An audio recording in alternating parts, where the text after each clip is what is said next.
J'étais une petite fille introvertie, mais avec beaucoup d'ambition quand même. Très sportive. J'étais vraiment une fan de la course à pied. D'ailleurs, j'en ai pratiqué très tard, puisque à La Réunion, vous savez, c'est un contexte particulier. Surtout dans, je vais dire, dans notre culture, les filles ne font pas ce que les garçons font, enfin, à l'époque. Donc du coup, j'ai dû me battre pour pouvoir faire de l'athlétisme. À 14 ans, j'ai débuté. Et je m'en suis quand même pas mal sortie. Donc mon rêve, c'était de venir m'installer en métropole. Le bac en poche, je pensais que mes parents allaient me laisser venir en métropole. Malheureusement, l'aîné d'une famille, avec une culture métisse indienne, catholique, c'est compliqué. Quand on est métisse, c'est compliqué. Parce qu'en fait, bon, moi j'ai des origines indiennes, des origines africaines, des origines métropolitaines, donc du coup françaises. Du coup, c'est compliqué parce que bon, mon île restera toujours mon île. Mais je me sens aussi bien, du fait de mes différentes origines, je me sens aussi bien en France qu'à La Réunion, je veux dire. Mais après, La Réunion, ça reste peut-être pas ma patrie, mais mon lieu de naissance, là où quand même toute ma famille s'y trouve actuellement, mes parents y sont encore. Et puis, même si je n'y vais pas souvent, parce que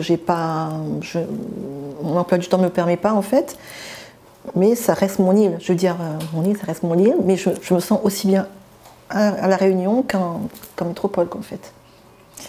J'ai fait mes études à La Réunion, j'ai fait un DUG, après j'ai postulé pour être enseignante, mais très vite je me suis rendu compte que ça ne correspondait pas à mes attentes, enfin, je ne me sentais pas à l'aise. Enfin. Et du coup un jour j'ai vu une annonce du conseil départemental qui recrutait des enquêteurs. Je me suis inscrite, ma candidature a été retenue, et c'est comme ça que je suis devenue enquêteur. Et à un moment donné, je vois sur Intranet qu'ils recrutaient une réunionnaise, d'origine réunionnaise, pour travailler avec les réunionnais qui viennent en transfert sanitaire à Paris. En plus, quand j'ai vu le profil de poste, ça m'intéressait, un poste du terrain, en contact avec les gens, enfin, vraiment, ça m'intéressait vraiment. Du coup, j'ai postulé. Et je me souviens, c'était un vendredi, j'étais avec des amis, et puis j'ai un coup de fil anonyme. Je ne réponds pas. Je dis, je ne sais pas c'est qui. Puis je commence à insister et tout. Je réponds et puis il me dit, voilà, si vous souhaitez, au mois de novembre, vous prenez votre poste à Paris. Et c'est comme ça que je suis arrivée à Paris. Donc j'ai laissé mes 2 enfants avec leur père. Et dès que je suis arrivée, ça s'est très bien passé. J'ai eu la confiance de ma directrice. Et depuis, vraiment, je m'éclate dans ce poste. Et voilà, c'est un métier qui est très très dur, je l'avoue, parce qu'on est H24 mobilisé. Moi, je suis chargée du dispositif accompagnement des malades. C'est-à-dire tous les malades qui viennent en métropole, dans le cadre d'un transfert sanitaire, le département a mis en place un dispositif pour qu'une personne de la famille, un proche ou le conjoint ou une personne de confiance puisse accompagner ces malades pour les soutenir pendant le séjour. Donc, mon rôle à Paris, c'est d'accueillir ces gens déjà à l'aéroport, de les accompagner pendant tout leur séjour. Donc mon rôle, c'est de trouver un logement pour eux, pour éviter toutes les détresses financières, logement. Et puis accompagner un malade, c'est pas toujours aisé, hein, c'est compliqué, surtout des fois, de plus en plus. J'ai remarqué qu'il y a beaucoup d'enfants qui sont atteints dès la naissance de cancer, de pathologies très très lourdes. Donc je veux dire, même si une maman vient ou un papa, ils ont besoin d'une personne réunionnaise qui parle créole surtout avec eux. C'est important de parler créole avec eux parce qu'ils se sentent en sécurité.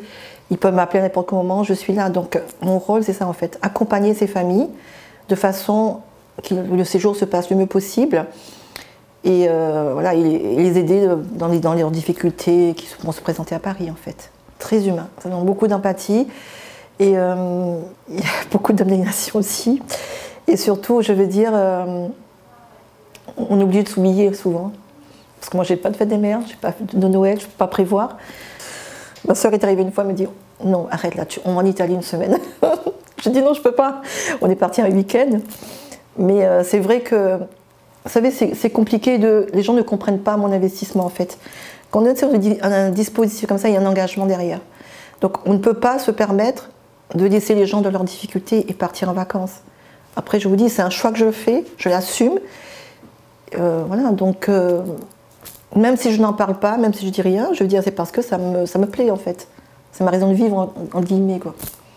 Au quotidien, vous savez que quand vous arrivez à mettre le sourire, quand une maman, enfin je suis un peu émue là, Quand une maman est en grande détresse, elle arrive en pleurs avec vous, il y en a même qui veulent se suicider des fois parce que c'est dur d'avoir un enfant malade, je veux dire, ça désentraîne et tout.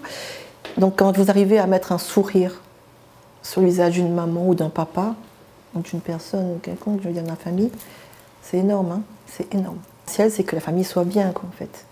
Et vous savez qu'une maman qui est bien, qui est sereine, ou un papa, enfin un parent qui est serein, c'est quand même important pour, dans le parcours de soins du gamin ou de la personne qui l'accompagne. Parce que voilà, si la personne est stressée, la personne à qui parler, elle a des problèmes financiers, elle ne sait pas comment faire, ben, forcément le gamin ressent. C'est pas bon. Donc du coup, le fait que nous, on est là au niveau de l'antenne, on accompagne ces familles, et puis ils savent qu'ils peuvent compter sur nous à n'importe quel moment de la nuit, la journée, le week-end, jour férié, enfin tout ce que vous voulez. Je pense que c'est important. C'est compliqué parce que j'ai 2 ados encore chez moi. Et une anecdote j'en ai encore les larmes aux yeux parce que ma fille, elle était en terminale, passait son bac. Je n'avais même pas les dates du bac. Elle a passé son concours de fin de parcours au conservatoire. J'avais oublié. Et ça a été dur. C'était dur parce qu'après on se dit, ben, on oublie nos enfants, c'est vrai qu'on fait du bien aux autres, mais on oublie nos enfants. Bon, ils ne disent rien, mais on a senti le malaise qu'on fait. Mais après, c'est un choix que je fais, je l'assume. Hein. C'est un choix que je fais, mais vraiment je le fais avec passion. Et quand je vois ce que nous, en matière d'aide sociale, l'avancée de l'aide sociale à La Réunion, c'est extraordinaire quand même. Vous savez, aujourd'hui, les gamins qui viennent en métropole, s'ils n'ont pas de bourse, les étudiants, par exemple, au niveau du département, ils ont une bourse. L'accompagnement de malades, c'est spécifique à La Réunion. Aucun DOM ne l'a.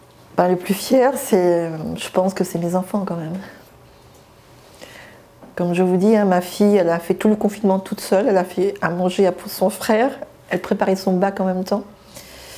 Elle a eu son bac quand même avec mention. Aujourd'hui, elle est à Assas. Donc, je veux dire, voilà quoi.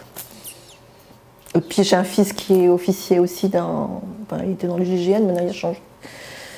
Qui est beaucoup plus grand parce qu'il y a différents stages. Et bon, je suis fière de mon fils également. De mes enfants, malgré tout. Je pense toutes les mères sont une belle dame. Parce que mine de rien, une maman